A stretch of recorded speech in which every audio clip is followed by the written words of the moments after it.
ঢালিগঞ্জে চলছে নতুন প্রেমের মরশুম। প্রেমে পড়েছেন হার্টথ্রোব মধুমিতা সরকার। নিজের ইনস্টাগ্রাম স্টোরিতে প্রেমিকের ছবি প্রকাশ করেছেন মধুমিতা নিজেই। মধুমিতার প্রথম সংসার ভাঙার পর বহুজনের সঙ্গে বহুবার প্রেমের গুঞ্জন চাউর হয়েছে, তবে বরাবরই তা নাকচ করে দিয়েছেন মধুমিতা। অবশেষে প্রেমের সম্পর্কে জড়ানোর কথা স্বীকার করলেন এই অভিনেত্রী।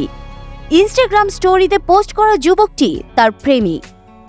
ভারতীয় একটি সংবাদ মাধ্যমে মধুমিতা সরকার বলেন, হ্যাঁ, প্রেম করছি, তবে খুব সম্প্রতি আমাদের সম্পর্কটা শুরু হয়েছে। তবে কি খুব শিগগির বিয়ে করছেন?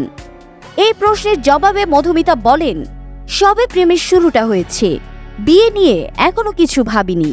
মধুমিতার প্রেমিকের নাম দেবমাল্য চক্রবর্তী, তবে তিনি অভিনয় জগতের কেউ নন বলে জানিয়েছেন এই অভিনেত্রী।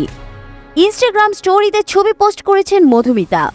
তাতে দেখা যায় মধুমিতার মাথার চুলগুলো আলগা করে ছিঁড়ে দেওয়া, কপালে ছোট্ট একটি টিপ, পরনে কালো রঙের শাড়ি। মধুমিতা এক যুবকের হাত ধরে বসে আছেন, তার গায়েও কালো রঙের শার্ট।